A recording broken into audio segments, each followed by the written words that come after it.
Apologies for the slightly longer than usual smartphone show, and also apologies for the lack of a news section, but I simply couldn't squeeze it in. As you'll see from these video pictures, I managed to find myself with a hands-on review opportunity for the Apple iPhone, and also to compare it to likely contenders. Here we go. Yes, it's finally here. The Apple iPhone has made it across the pond to the Smartphone Show HQ. You'll recall my original 1-minute mock review from a few shows back. Although the iPhone is not actually available yet outside the USA, and although the other devices I'm going to be looking at are only widespread outside the USA, this being a worldwide show, and with each manufacturer striving to reach into other markets, it's still very valid to do direct comparisons between, in this case, the Apple iPhone, enough said, a futuristic, very Star Trek-like pad, the Sony Ericsson W950i Walkman phone, similar to the iPhone in that there's a touchscreen, and also in that it's unashamedly a music-centric device, and the Nokia E61i, the current Nokia contender in the Steve Jobs ridiculed too much plastic smartphone market, i.e. the dinosaur that he claimed the iPhone would replace. The HTC Touch. Well, HTC seem to have missed me from all their launch PR, and the promised loan unit from Expanses has failed to arrive. Well, you're not missing that much. The Touch's finger UI is only skin deep, and you're soon knee deep in standard Windows Mobile, an interface you'll already love, or hate, or love to hate. So it's a three-way battle against two iPhone competitors in each of its chosen specialisms: music media and smart communications. I have to say that the iPhone is easier to use one-handed than I'd have guessed, in part because of its size. It's only a bit bigger than the Walkman phone, yet with a screen that's a third as bigger again. As long as you're fairly precise with your thumb, you can just about navigate most of the iPhone 16 applications. You can even enter text, although you'll be more precise holding it in one hand while pecking with the other. The build quality is very high, and the unit is surprisingly solid and robust. The Walkman W950 is roughly the same size as the iPhone, but more traditionally designed, although the touchscreen is pressure-based and blacks out nastily in sunlight. With phone keypad-like pressure points under the skin, it's easy enough to enter text characters one-handed, although the mismatch between the key points and the text labels occasionally caught me out. There are also options to use the supplied stylus to write gestures or peck on an on-screen keyboard using two hands, of course. The Nokia E61i is the widest of the three, and despite the complete contrast in form factors to the other two, has about the same fraction of operations that can be done one-handed as opposed to two. It's the most robust device here, having no delicate touchscreen to damage. Like it or not, entering text is a big part of using a smartphone, from writing SMS and emails to entering search strings, web URLs, calendar entries, making notes, and so on. The iPhone's on-screen keyboard works very intelligently when dealing with prose, with the OS automatically correcting words that are made up from miskeyed letters. Unfortunately, it's not quite so much use, and a bit of a hindrance when trying to put in names and addresses, and even simple punctuation has to be popped up on a separate keyboard. After a few hours practice, I was able to get up to 21 words a minute using my standard test mix of plain text, names and symbols. I found entry was most accurate when holding the iPhone in one hand and pecking with the other, but if you have smaller thumbs than mine, you may prefer using two thumbs. The biggest problem is the lack of text selection, i.e. copy and paste, but I'm guessing this will arrive in a software update at some point. With the slightly mismatched key positions and labels, the W950's keypad is out for serious input. The on-screen keyboard is usable but tiny, while stylus gestures are pleasing to use but necessarily slow. And don't get me started on remembering all that jot punctuation. I got up to 15 words a minute at best. Proving that size is everything, the extra centimetre on the E61i makes just enough difference when allied with the feel of physical keys and the fact that you never have to battle software that's, quote, trying to do the right thing, to bring average text input on the E61i, again measured using my test sentences, up to 27 words a minute. With no software to either help or hinder, of course, all your spelling errors will go unchecked. But hey, at least they're your spelling errors. Text selection and copy and paste are all here with keyboard shortcuts.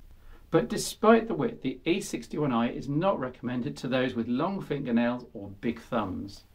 The iPhone has got this famous opening grid, of course. What you see is what you get. But what you do get is damn good. Apple has poured immense programming resources into creating a graphical UI that's super slick, easy to navigate and well thought out. There's no shortage of speed either, with a 600 MHz processor and seemingly plenty of RAM, powering your way through web pages in portrait or landscape mode or browsing photos, though rendering HTML emails was surprisingly slow. There are very basic Office viewers, very basic, for letting you peek into attachments, and I loved the touch interface onto the standard Google Maps for mobile. The W950 with UIQ3 on board has arguably the richest base application set, with good PIM apps and Opera 8, but there are no Office document viewers and only the browser can work in the landscape mode. S60, once the runt of the Symbian litter, has evolved steadily, and the E61i has more built-in functionality than the other two devices, from PIM apps to email to web, also based on the same core code as the iPhone Safari by the way, and device global search, a full Office editing suite, a file manager, even printing support is all here in some shape or form. D-pad navigation is clumsy to get to apps and to navigate within them compared to the iPhone. It's tempting score-wise to cancel out the two factors, i.e. ease of use versus outright functionality, but not quite. As you'd expect from the creators of the iPod, the iPhone excels at music playback, with the inability to handle WMA music files the only flaw. Content is all loaded on via iTunes, even contacts and calendar are handled by this nowadays, and apart from the annoying couple of minutes waiting while syncing takes place every time you connect up your iPhone, all is rosy. Music quality is good and loud even over the built-in mono speaker, and video playback, when it works, this being early iPhone firmware, is crystal clear on the large screen. Again, given the music focus, the W950 acquits itself fairly well with great quality and music options, and semi-dedicated music control keys. Video playback's not perfect though, with some sync issues, and of course the screen's not that large.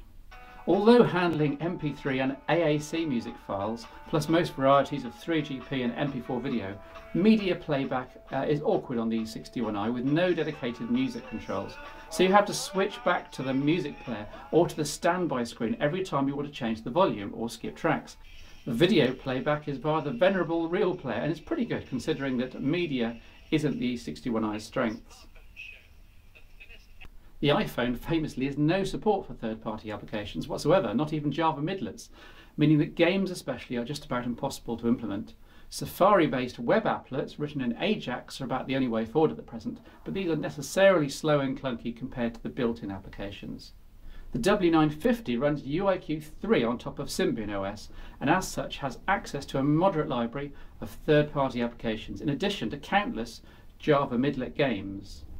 S60 being the mammoth it is, over 100 million sold so far, even allowing for the restrictions introduced when Symbian OS went to version 9 with the tighter security. There are many hundreds of native third-party applications, including JIQ, Opera Mini, HandySafe, Maybe Pocket Reader, and a plethora of action games, plus, again, Java compatibility. You can even write your own apps in Python these days, and it's worth noting that every application icon can be moved and tweaked to your heart's content to create the application launcher you want. Nokia also helped the process of finding quality third-party apps with an over-the-air download service.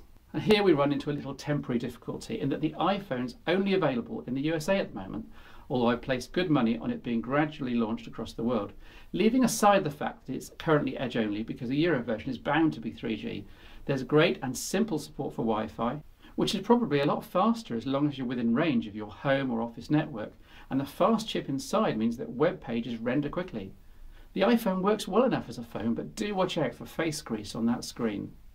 There's Bluetooth radio inside, interestingly enough, but seemingly no Bluetooth support in the OS itself or within the apps. The Walkman, perhaps not surprisingly, doesn't have Wi-Fi, but it is 3G for over-the-air music downloads perhaps, and it's not as if you'll be doing much web surfing on this smallish screen. Voice quality is excellent, as you'd expect from the Swedes. The E61i has both Wi-Fi and 3G data capabilities, giving you the best of both worlds for decent web performance, mainly limited by the slowish 200 MHz processor. Voice quality is very good, though it's still a wide device to hold up to your ear. The iPhone's camera user interface fits in perfectly with the general ethos. There's just an icon to take a snap and another icon to go to the photo gallery. Nothing to fiddle with, which, since the end photos are pretty good for a 2 megapixel shooter, is good. But there's also no way to switch to a video mode, which is bad. Yet again, something to add in a software update for Apple.